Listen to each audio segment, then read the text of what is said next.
It reads, I didn't realize who I was until I stopped being who I wasn't. Bars. Bars. Bars. You know what I mean? Yeah.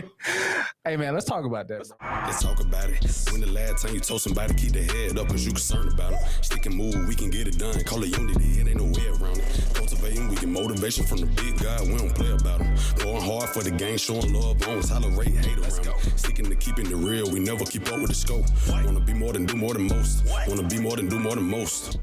This episode is brought to you by Lucilla's Cleaning Service, where your cleanliness is our business. Now, this company specializes in commercial and residential cleaning. So if you want a free quote, be sure to reach out to their website at www.lucillascleaningservice.com.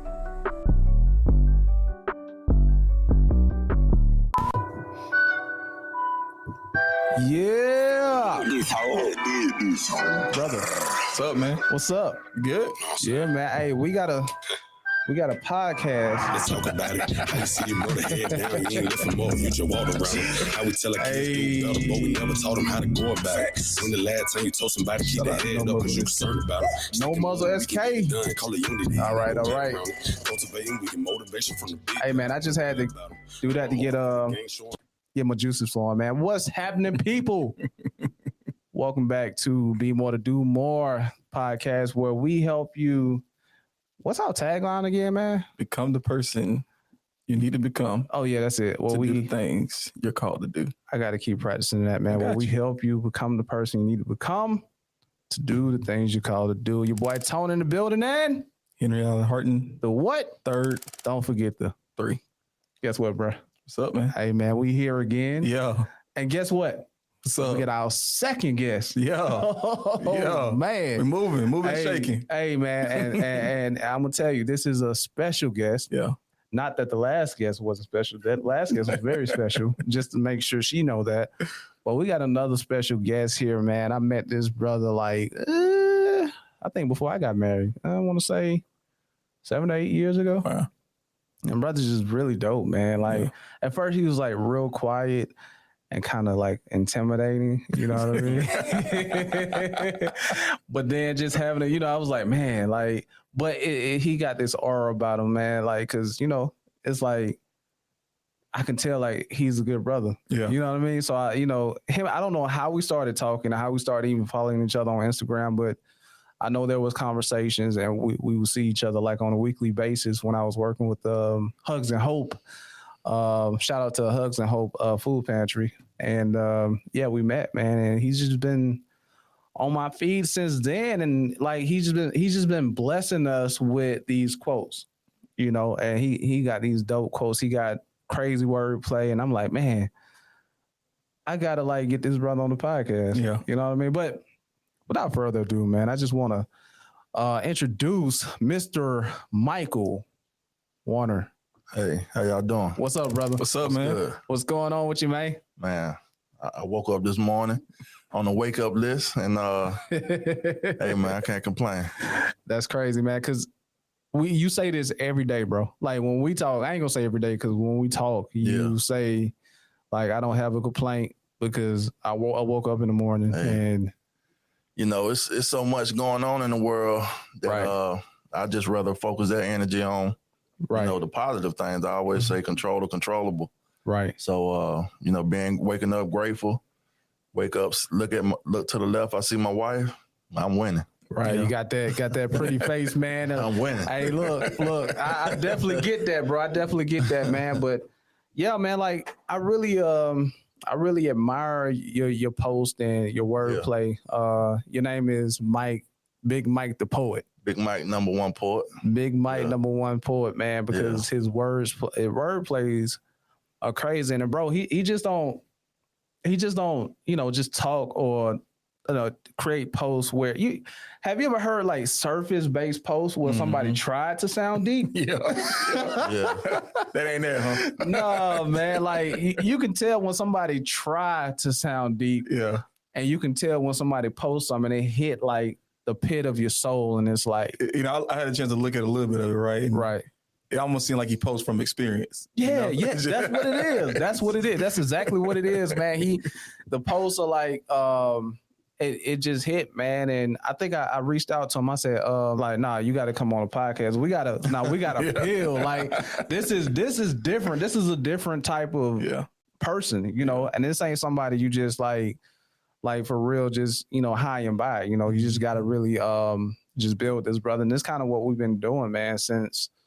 How long ago I reached out? What was that, about a month ago? Maybe a couple months. A couple months ago? Yeah, a couple months ago. Yeah. Man, having a kid, bro, times. Yeah.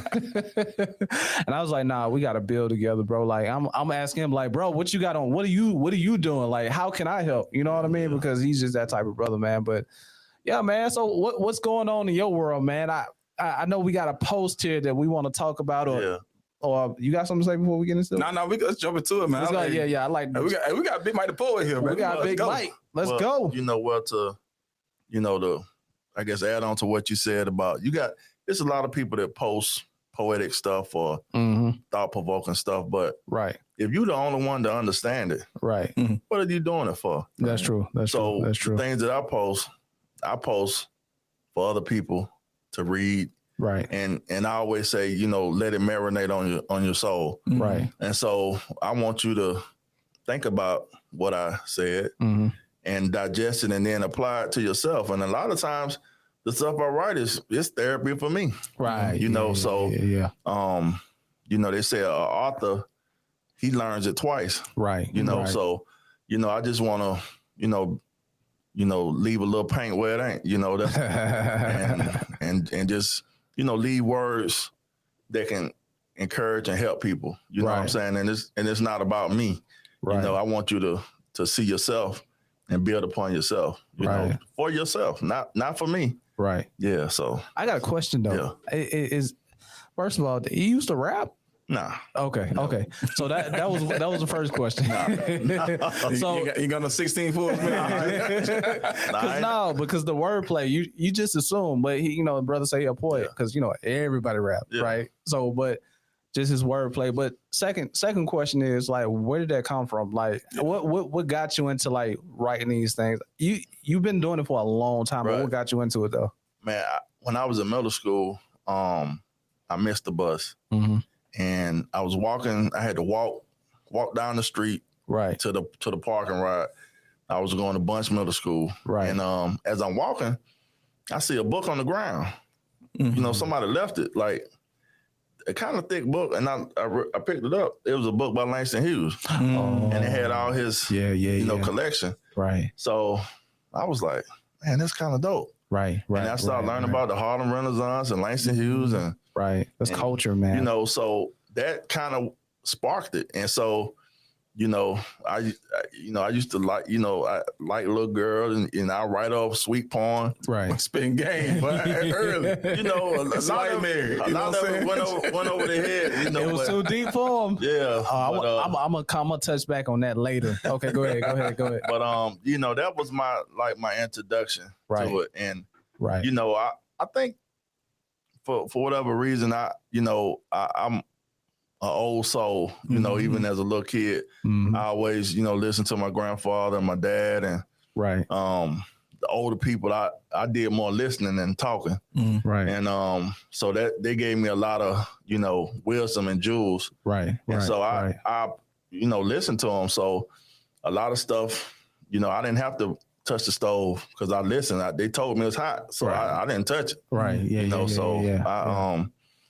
So that's kind of part of my upbringing. Well, that's what's up, man. So Langston, like, it's such a different story. Like you barely hear people say, "Yo," because I remember reading Langston Hughes. I think in the 9th or 10th grade. You know, like the Harlem Renaissance and that whole culture era. Yeah. But you rarely hear like somebody of our complexion, you know, be like, yo, I just picked up this Langston Hughes book. Or at least maybe I haven't been exposed to it. So I mean, that particular time, the Harlem Renaissance was really remarkable from an artist standpoint. Right. The musicians, the poets, the painters, the the fashion, right, the singers, like they all hung together, and they say some of the best music ever played was never recorded because they used to have little jam sessions and stuff, and and you know that's how it was. So, so I wish.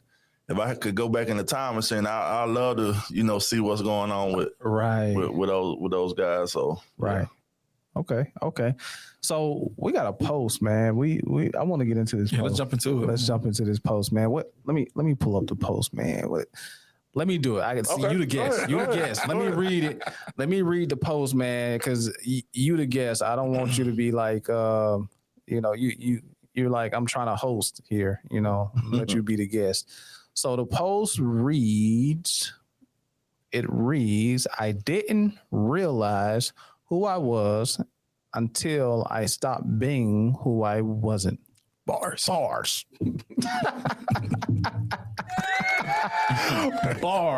You know what I mean? Yeah.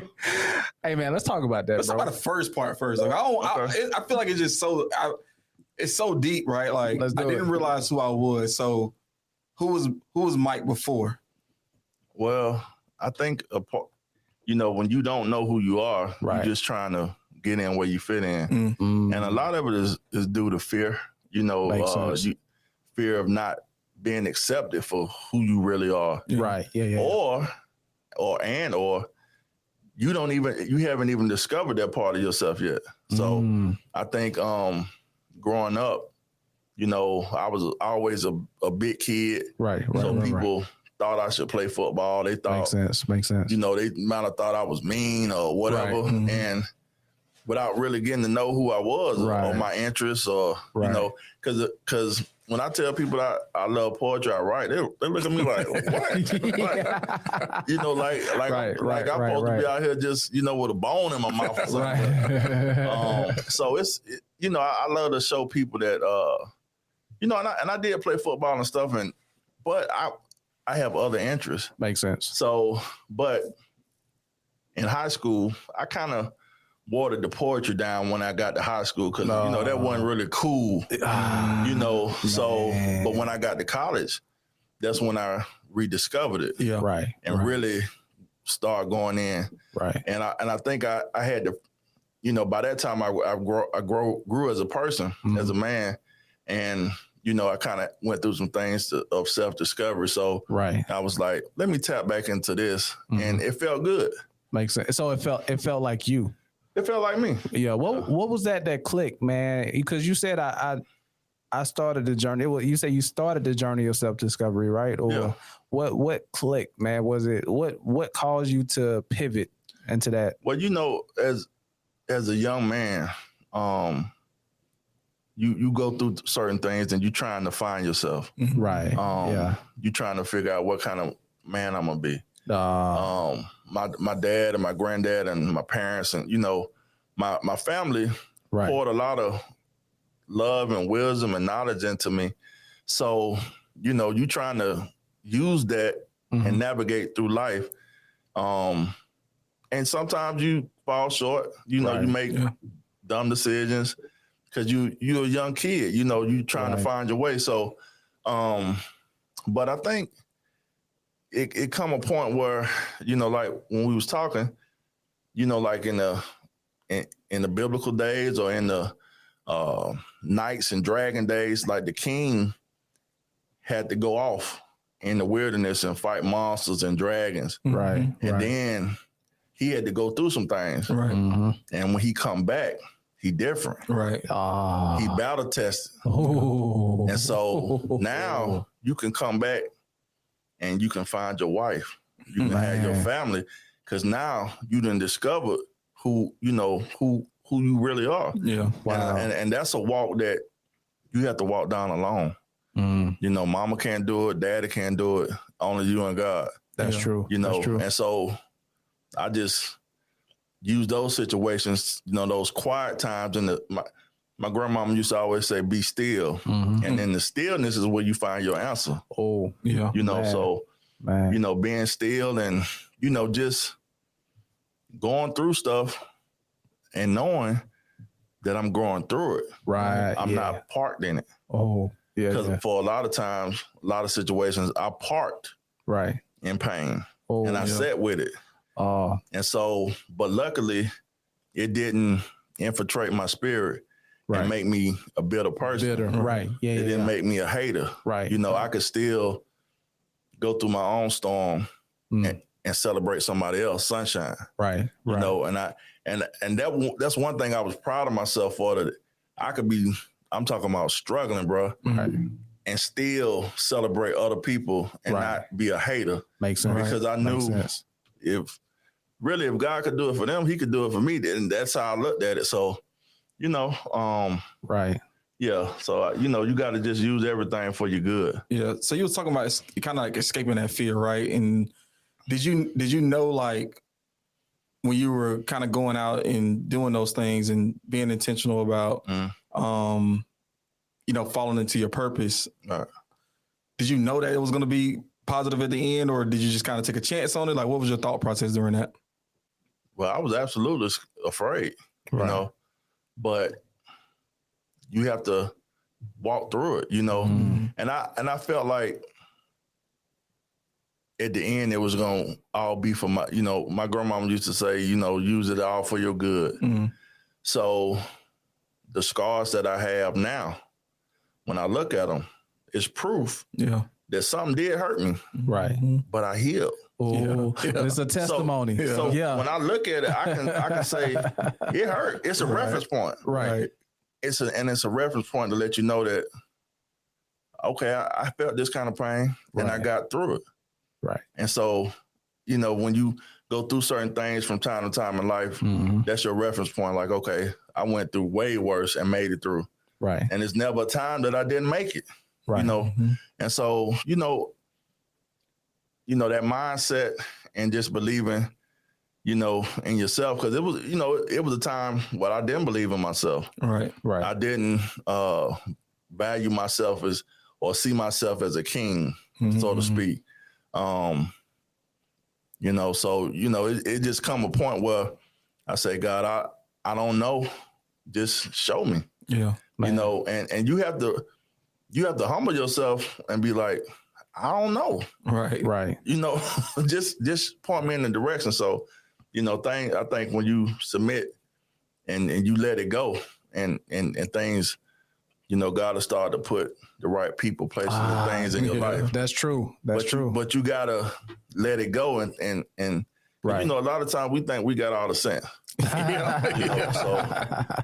for sure. But you have to humble yourself, because he will humble you. That's true. You know, you said something, man, that's so key. A few things I got out of that, and you're the second guest that said this. Like, okay, I think one of the key factors to becoming, you know, the person you called to be, or the person who you are, you know, the key thing to get to that is challenges, right? You know, is obstacles. And then you say you go through it and not stand in it. Yeah, and then it's also about unbecoming. Right. You said unbecoming? Unbecoming. To become something great, you have to unbecome something that's not great. That's true. Yeah. So it's the duality of becoming and unbecoming. And so I learned to praise the obstacles. Right. Yeah. The obstacles, you know, like a potter, when he's forming the pottery and he puts the clay in the oven. Yeah. The oven and the heat from the oven is not meant to destroy. Yeah. Right. Yeah. The pot is meant to make it. Right. Makes sense. Even though it's in extreme heat, you know, it's real hot in there, but it's not meant to destroy it. So I think a lot of times when we go through certain things, we kind of curse the trial and tribulation instead of looking at it like, this is a lesson in this. Yeah. Makes sense. And I got to learn something and move. And it's gonna be a day when I look back and be like, I appreciate that. Right. Do you feel like you would have had like any regret? Because like, okay, so you know, we got a lot of people that watch us, and we call them our doobies, right? Our doobies. You know, people out there, you know, they're becoming more so they can do more, right? Right. And sometimes, like that fear, overcoming that fear, they may not have had that same type of upbringing that you've had. Yeah. You know, talk about your grandparents. You know, your father able to instill that in you to go out and do it. But do you feel like that you would have missed out on something, or what? I guess what it would have meant to you, like knowing what you know now. Right, what it would have meant for you to not like face those fears and not go after it. Like, what do you feel like your life would look like if you didn't take that, you know, that leap of faith? Man, there's no telling where I would be. You know, Dick Gregory, that's one of my heroes. Dick Gregory said, you know, God, he said, you know, God and fear can't occupy the same space. So, I mean, that quote is like stitched in my soul. Yeah. You know, so whenever, and a lot of times, the things we fear, right, it's not for us to carry anyway. Nah, you know? Yeah. So that's a part of being able to be like, you know what, God, you got this. Right. You know, and being able to realize that, and our shoulders are only so strong. That's true. You know, and so you know, we sometimes we try to do too much. Right. And do it by ourselves and not you know, scoot over and let God take the wheel, as they say. So, that's true. But yeah, man, like, you know, facing your fears, facing the unknown, you know, even when I met my wife, I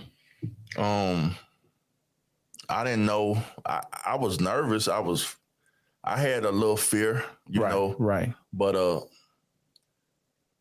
you know, in life, you got to take a chance. You can either die in the familiar or take a chance at the unknown. So a coward would never, his lips will never taste love because he's not willing to take that step to say, man, I'm gonna go after this. Dang, that's a bar. A coward's lips will never taste love because he's not willing to go after it. Nah. Bars. Nah. We're going to get that drop. We're going to get that drop. Bars. Yeah, man. Something else you said too. I told you I was going to touch on it when you said you used to write poetry. And it would go over some of the young ladies' head because it was deep, I'm assuming, right? That was my issue, man, growing up. My dad, he kind of honed me like in a spiritual sense where I would read the Bible, and back then, you know, we didn't really have like internet. So I have a Bible here and a strong concordance here. And I used to have to, you know, operate both and kind of look up what words mean in the scripture. So he was honing me in that sense. And to a default, I became super deep. So when I talk to people, it's like, bro, you just, I don't want to talk because they was all surface. So that caused me to begin a journey of becoming something that I wasn't. So I like, maybe, you know, if I was to do this, I mean, you know what I mean? You know, so like. You end up dimming your own light. I dim my own light, bro. And I didn't realize now everybody's super spiritual and deep. You know what I mean? Like, so yeah, that hit. I said I was gonna touch on that, but I wanted to bring that up, man. Yeah, that's one thing I told my wife. I said a lot of guys, you know, that you probably dealt with, they just was on the waves. Right. But I said, I'm willing to walk on your ocean floor. Ooh, bars. And I told her to take in that game. To dive deep, that deep, it take effort. Right. And I'm diving into the unknown. Right. Yeah. But I'm willing to do that. So she was like, bars. Hey, but I'm gonna confess right now. I'm gonna take this part out because I'm gonna use it. I'm gonna use that tonight. I'm gonna just use it tonight before the pod come out. That's what's up, man. So becoming, because that's what we're all about, just becoming who you were called to be from jump. Yeah. So when we talked about who you wasn't. Mm-hmm. So what is the process of discovering who you are? Like for you, like, so if you were 25, well, what would you how would you communicate that to your 25-year-old self? I would tell my 25-year-old self to, just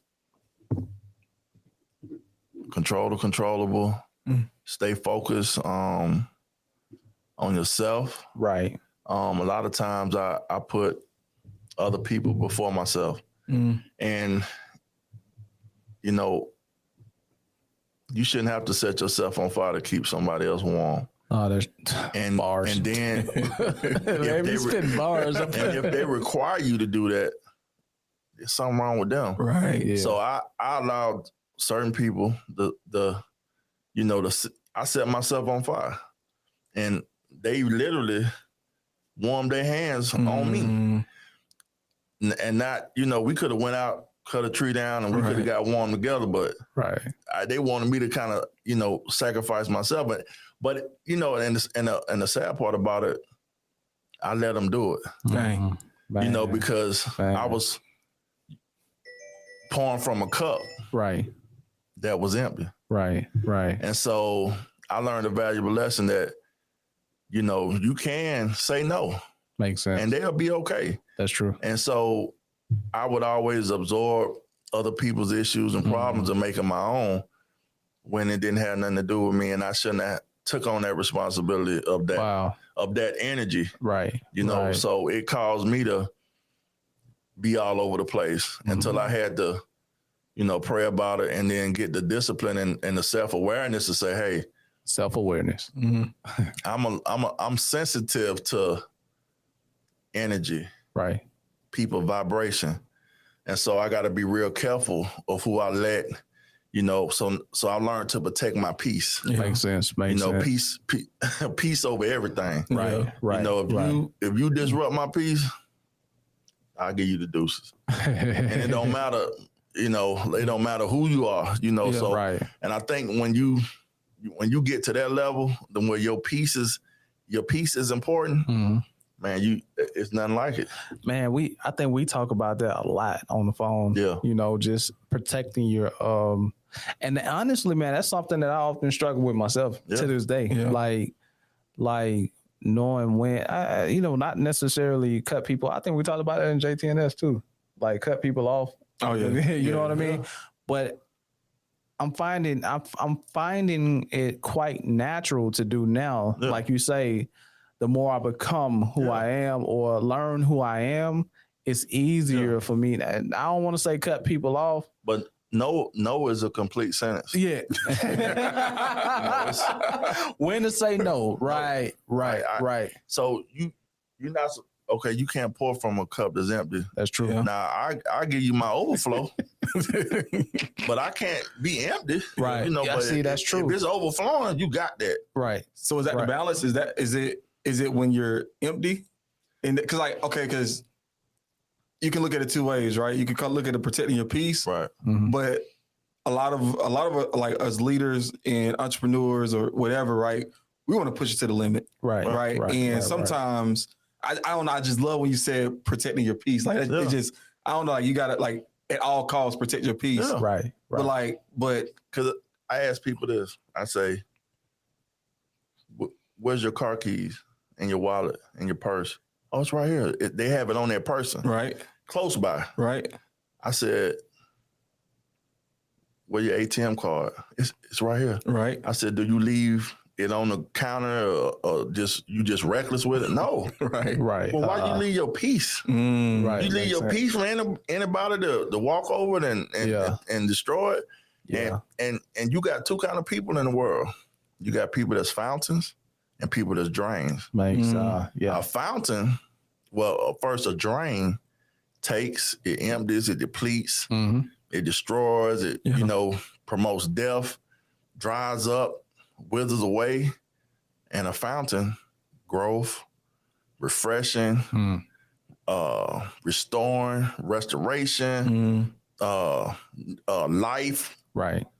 So if you're a fountain of a person, and you associate yourself with drains, gonna be depleted. You're gonna be empty. So is it okay? All right. So is it okay if okay, because like I believe that also sometimes you gotta sacrifice, right? You gotta sacrifice sometimes, right? Right. And sometimes that sacrifice comes with losing a little piece because it's for the longer game, right? So is it okay to do that if you're surrounded by fountains? Of course.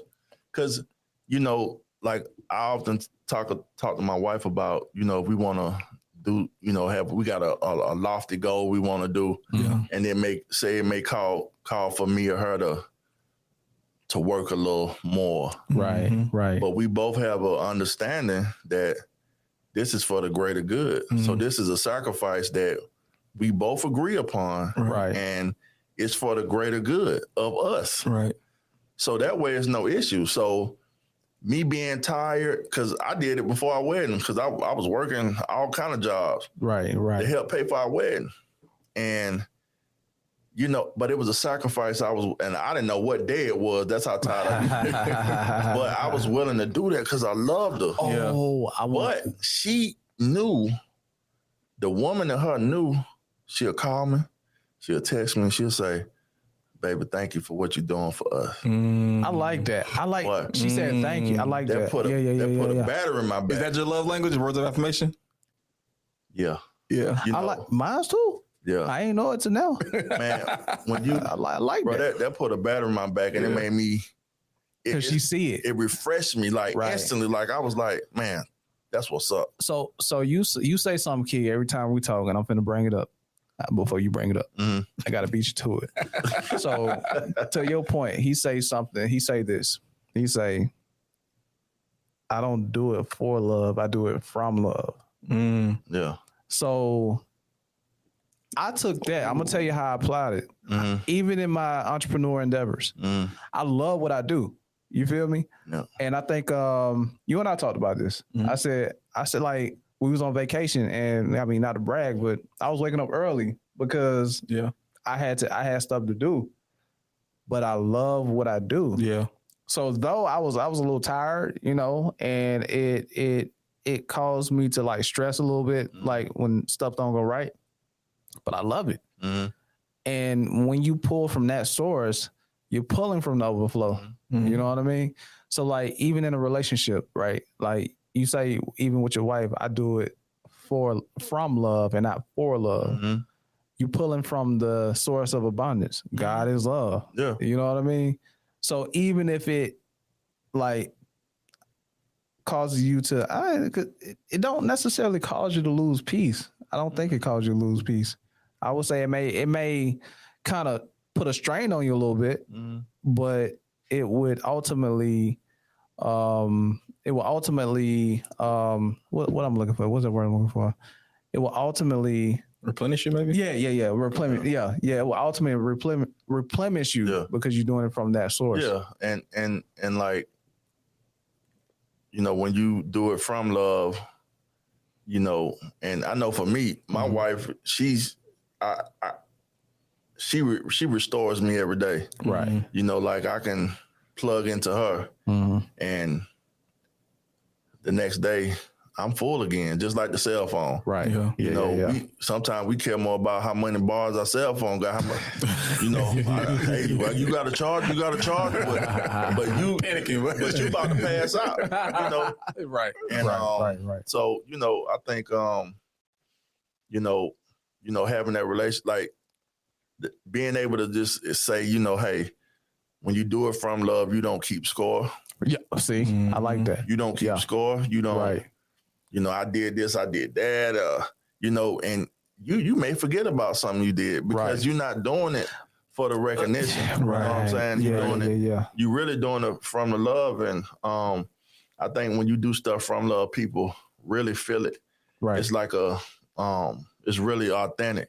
Right. Even dealing with people on any level of relationship, you do it from love. Right. People will receive what you're saying. That's facts. So I guess that's how you be in a relationship, right? It's just do it from love, not for love. Because for example, I don't know if you ever thought about it like this. Say if I'm your friend and I give you a present for your birthday, and I mean a dope present. If I did it for love, I want you to be like, I want to see you open it and tell me how dope the present is. Right. For me. Right. And for other Let me see you be happy. And for other people to say, oh man, Mike got you. Right. So it's not even for you. It's for you. But you know, if you don't have that awareness, you'll think, oh man, that's what's up. He got me a gift, but he did it for himself, for his own ego and his own. Right. You know, but if you do it from love, you don't. It is what it is. Right. You know, so I might check my gifts for my kids. I might be doing it for the wrong reason. No. Give me that back. I need to go find myself. No, but I want to revisit this your wife, right? How did she respond? Like, I know she was in shock, but like, what audibly, right? Like, what words did she say, like, for you to know that, man, like, this is the one? You know, when you told her, you know, what you told her when y'all were first getting together. Well, when I first saw her get out the car. All right, how did y'all meet? Walk us through that. Oh, yeah.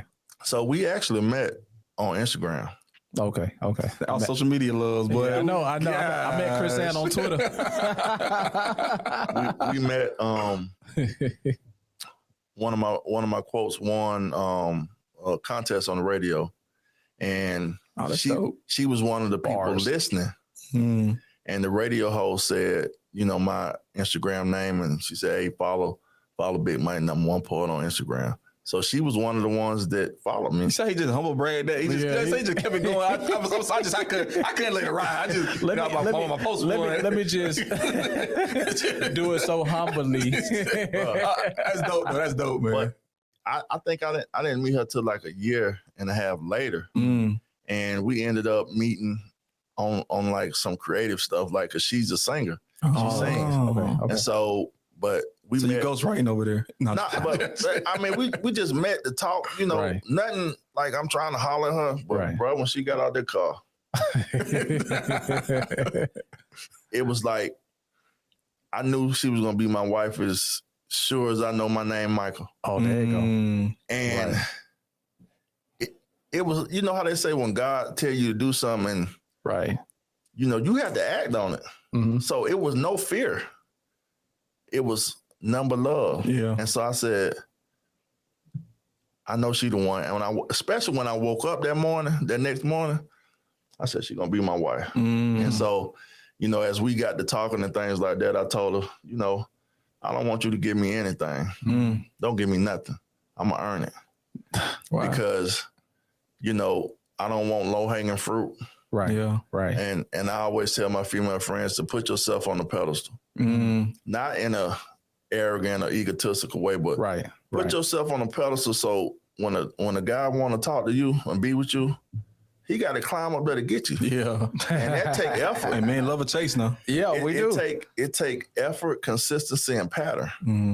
And so that's what I told my wife that I would show her: effort, consistency, and pattern. Right. And I said, that'll be who I am. You gotta walk us through them three. You can't just say he just dropping stuff. You know, give us walk us through 3 points. Well, your effort is, you know, how much you try. Okay. You know, how much you showing her that you making her a priority. Right. You showing up, you calling, you being concerned, you doing the little things, you know, asking her how her day was, how you feeling. You know, do you need anything? What can I do for you? Yeah. You know, and the pattern is over a certain period of time, I've been doing, you know, calling, checking on you. Makes sense. Consistency. You know? So now I've created a pattern. Right. This is who I am. Yeah. Character. Right. And so the consistency is, you know, how long you doing it. But I always say, well, this is one of my new recent things is consistency or consistent, but it's persistent too. Yeah. Persistence is doing it in spite of any obstacle, right? Okay, any heartache, right? You know, that's kind of like when she'll text me and say, "I love you," and I say, "I love you more." Right. It don't mean I love her more than she loved me. I love her more than any trial, tribulation, struggle, obstacle. More than anything. I love you more outside. Than Dot. Bars. So that's okay. I gotta get that out of the way. That's when I say I love you more, you know. So, yeah. Wait, hold on. I gotta set my game. I'm gonna use that too. But hey, I might hide this pod from Chris because I might let her see her next. Yeah. Wait, what? Did he say the third one? Yeah. Effort. Okay, you say effort, pattern, and consistency and persistent. Okay. So you. Oh, go ahead. So all right, because I gotta go deep into the relationship stuff. Because I just know. I mean, you know, we talked about entrepreneurship and leadership and you know, being in relationships and that whole thing. Let's do it. I think it's just is wonderful to hear, you know, the love that you have, the affirmation that you have for your wife, right? Yeah. But I want to know, right? Because like the effort, the pattern, and the consistency, right? Right. Was there a point where it wasn't like, dang, like, you know, maybe your effort wasn't appreciated as much, and you had to kind of be more like the pattern and consistent kind of won her over? Nah, bro, or was it always? Man, I it's such a blessing because, you know, I look at, you know, all the love that you had in your life, right? All the love that you gave out to different people, and say it didn't work out, and you say, man, that wasted those many years, or I wasted that love, or I don't agree with that. I think love is an energy. Mm-hmm. It can't be destroyed on the transfer. So I believe that love was going in an account. Oh wow! And it was deposits, and it was deposits. It was accruing interest. Yeah. So when I met my wife, that was her. Payback. Dang. Bars. Wait, let's do it. So that's what I turned into financials. Well, let's go. He turned love into financial literacy. But seriously, bro, we doing something different at Be More to Do More, man. Come on with it. That you know, that's how I looked at it. So and it was definitely a spiritual thing. So I knew she was the one because you know how you might be with somebody and you say, man, I wish they would change. I wish they would do this, or even you wish you would change for whatever they needed. Yeah. But I feel like God made her. Well, she didn't have to change. She already came like that. Yeah. It was already in her. It wasn't on her, it was in her. So she came in from day one with the love and the sweetness and the tenderness and this, you know, appreciative and very vocal about it, you know. So she, I mean, it was like I still, you know, pinch myself every day, almost like, man, this my wife, this lady, bro, she's so unbelievable. Man, she's so sweet, bro, and it's like, you know, I had to say, you know what, I deserve this, you know, because a lot of times people, you got to be what you require. Hey, you know, that's it, man. You drop bars. So he said the pause for aesthetics. Yeah, you gotta. I love it. You gotta let it sit. Yeah. You just have to let. What you said earlier? You got what he called it. Mesmerizing. No, let it marinate on your soul. Marinate on your soul. Oh yeah, so food for soul. That's his thing, man. If you didn't know, can I tell him you're a caterer? Man's a caterer. So it's weird. It ain't weird, but it's like it's just almost perfect because he started out as an influencer, right? Yeah. Like he give you food for your soul, but then he's a caterer too. So he cooks. So he got it's crazy. You see the comparison there? Yeah, he cook and then but it's all love. It's all love. Yeah. Right? You know, it come through the food. You know, because especially soul food is the only food in the world that is associated with a feeling. Right, man. You know, you got Chinese food, Italian food, Caribbean food, but soul food, that's a feeling. Because to prepare a lot of that stuff, right? You gotta love them people because you chopping up all them cabbages and onions out, man. That take. I mean, it's the preparation, Yes. You know, to take it. So I think it's crazy because we live in a microwave society. Where people want instant gratification, right quick. You know, you get this right quick. You can pull up to a drive-through and get some, you know, macaroni and cheese from Kentucky Fried Chicken and all that, but a QT, bro. You go to the gas station and get that. but look at the quality. Right. They didn't make no rule. They didn't whip that stuff up like grandmama and them used to do. It's different levels. You know what I'm saying? So with the food we cook, you know, because me and my wife we cook together. Right. You know, it come through the food. Makes sense. You know. So you be cooking, huh?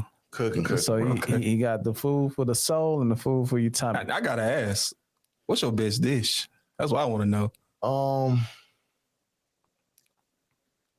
Man, I can really do it all, bro. Like, I can cook Italian. We cooked Chinese food 2 weeks ago. Oh, what? We made egg rolls and crab rangoon. We made duck sauce from scratch. Wow.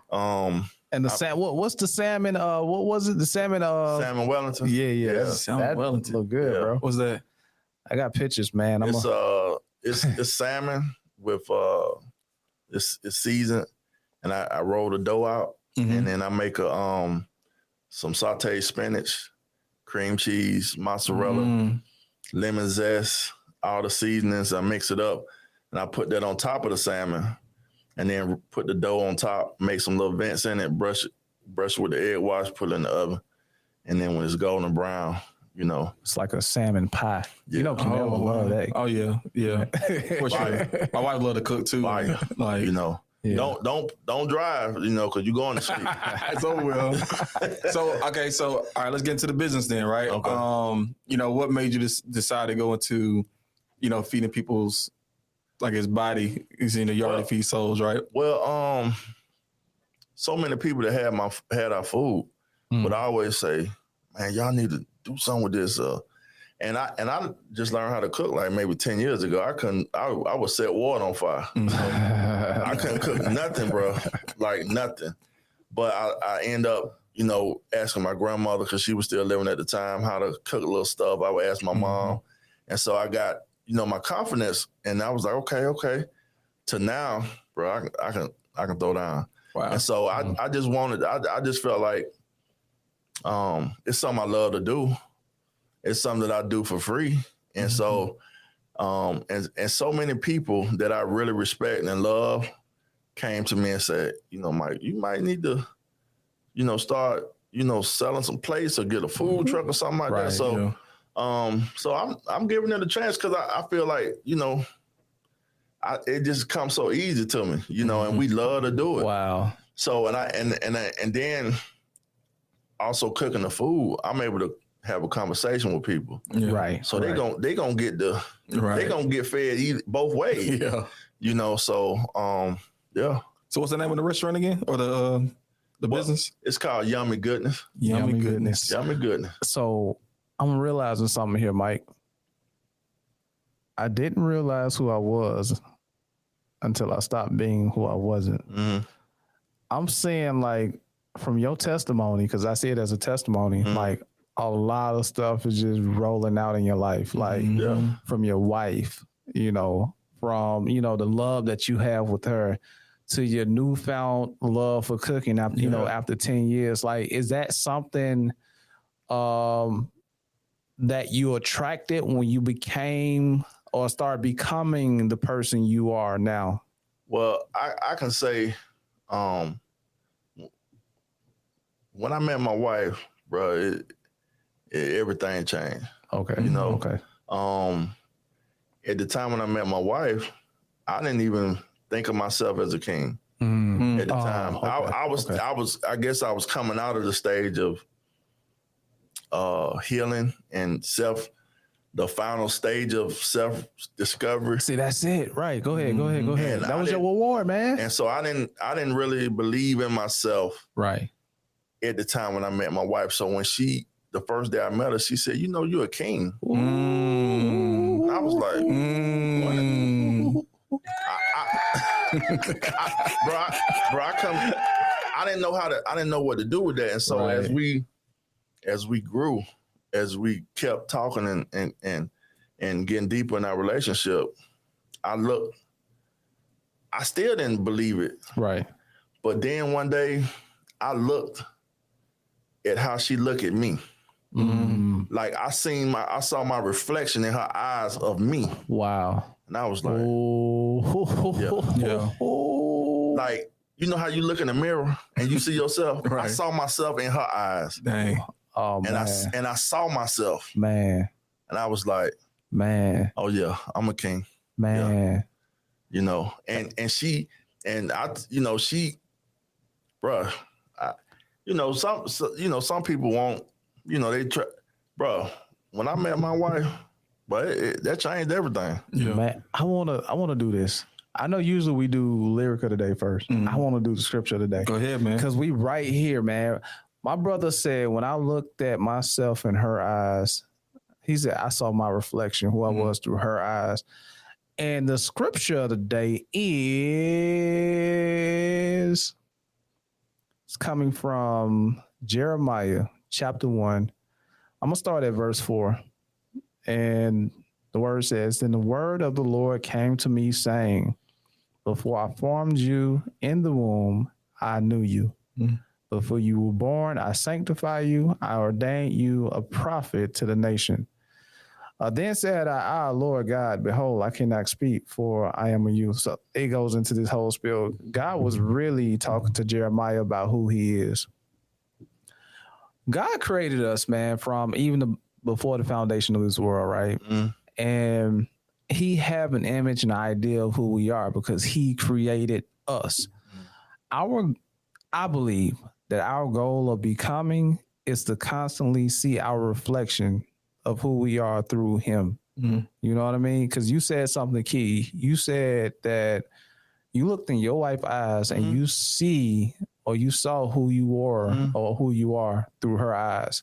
Mm-hmm. That's how I became or started my journey of becoming, because I began to get to know the Lord in relationship. Right. Mm-hmm. And I began to see who I am through his vision and his eyesight. Yeah. You know, and all these things just started coming to me, man, and being added to me, man. So and you know, in my journey, I think I found I always knew who God was, but I think, you know, going through stuff, you get to really knowing. Right, yeah. You know, on a more intimate level. Right. So when I found God, I found who I really was. Right, right. Then I found my wife. Right. See. In that order. Ooh. And so when we got married, when we said our vows, and I still tell her all the time, I said, how can I look at you and not believe in God? Right. I can't even.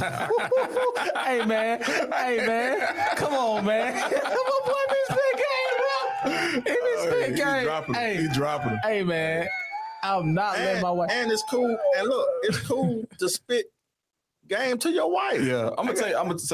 Because I'm from the 229, right? 229, Lowndes County. What's up? Phil Miles said, "I speak the truth to you." That's what we call macking.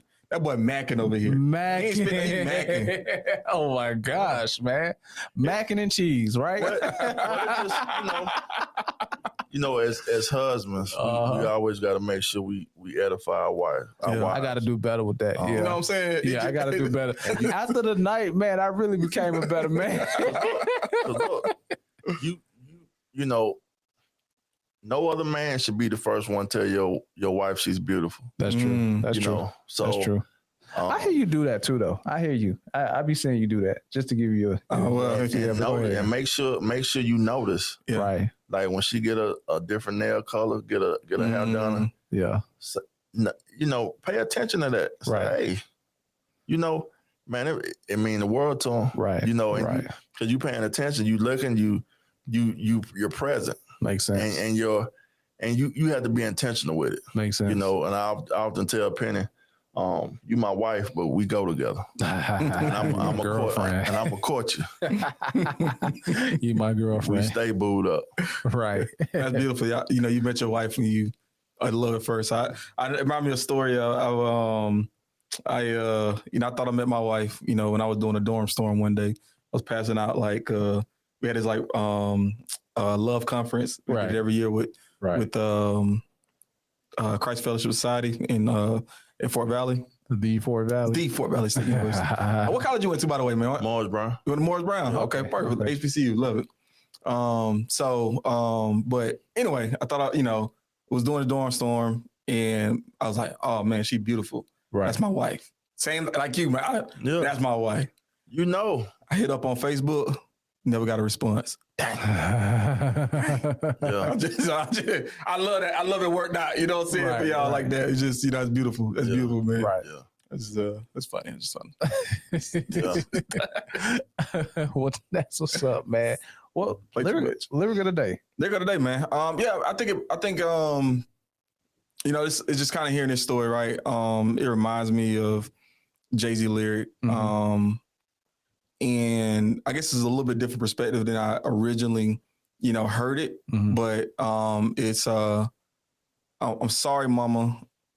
I promised it wouldn't change me, but I would have went insane had I remained the same me. I remember. And when he said that, when he said that he didn't look at himself as a king. Right. Before, he started before his journey with God and then he met his wife and she kind of reaffirmed that. Right. Mm. And I think that, I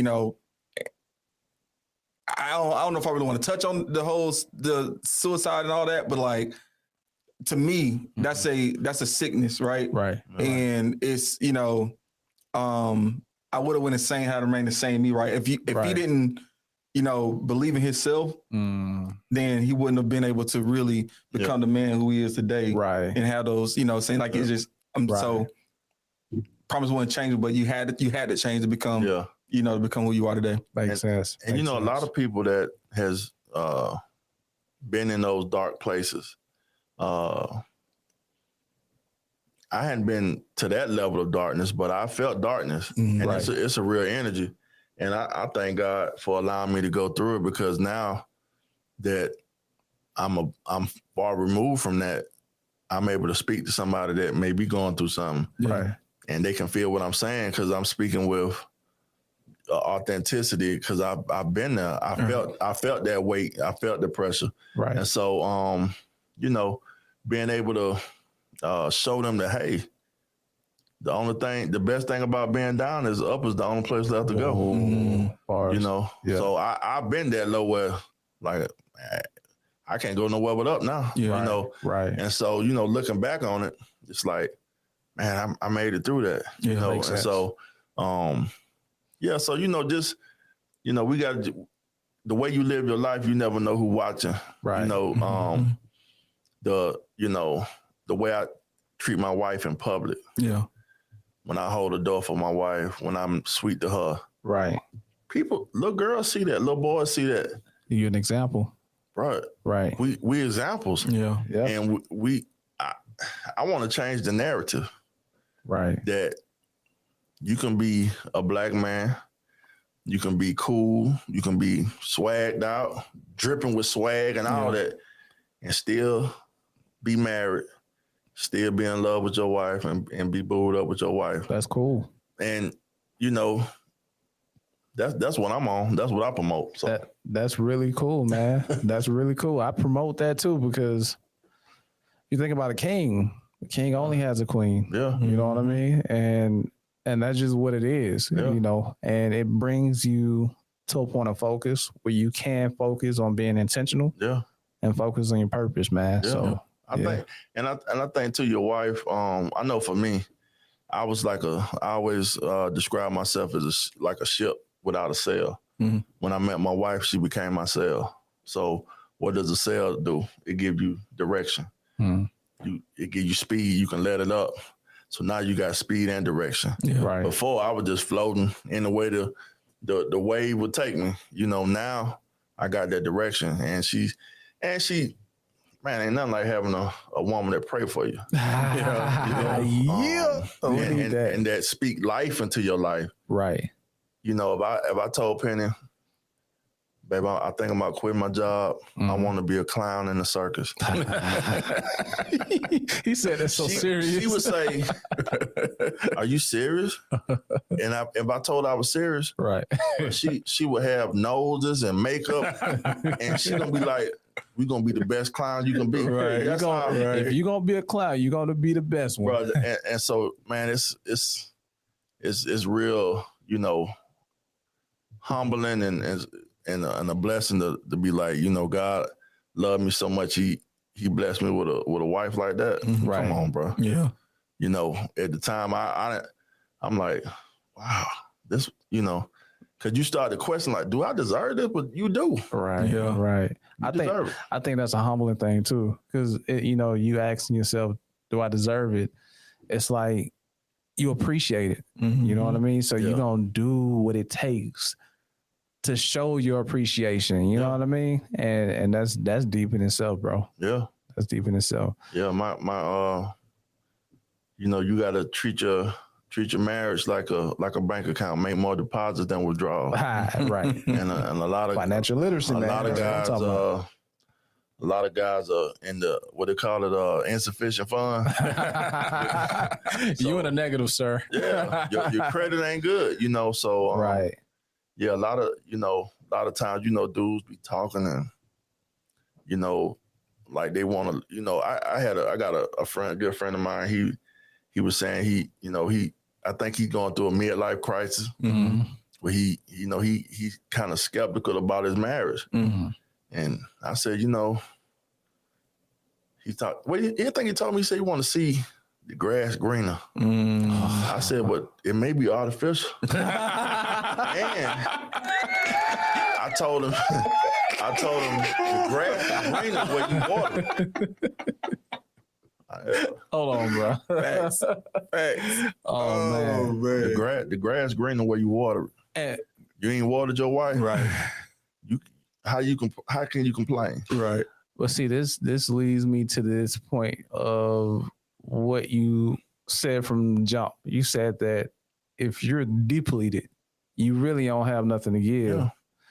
And especially if you're not living from an abundant source, God is love, you're looking to take away from. Yeah. You know what I mean? And that goes back to, I didn't realize who I was until I stopped being who I wasn't. Yeah. You know what I mean? For me personally, like a lot of my challenges came because I was being somebody I wasn't. Yeah. You know, and it had to put me to the test to take away these artificial thoughts, these artificial perspectives, so I can see things according to truth. Yeah. You know, so you know, that way I am able to give from an abundant source. Yeah. You know. And then you have to separate yourself from, just because something is normalized doesn't make it normal. Right. You know, toxicity and, you know, is become normal. Right. You know, but it's not normal. No, it's normalized, but it's not normal. It's not normal at all. You know, not normal. You know, so we just have to change the narrative. Yeah. You know, and be the authors of our own, you know, story. One thing for sure, man. Today, he did that. I think a lot of people are gonna be able to get a lot out of this episode. Right.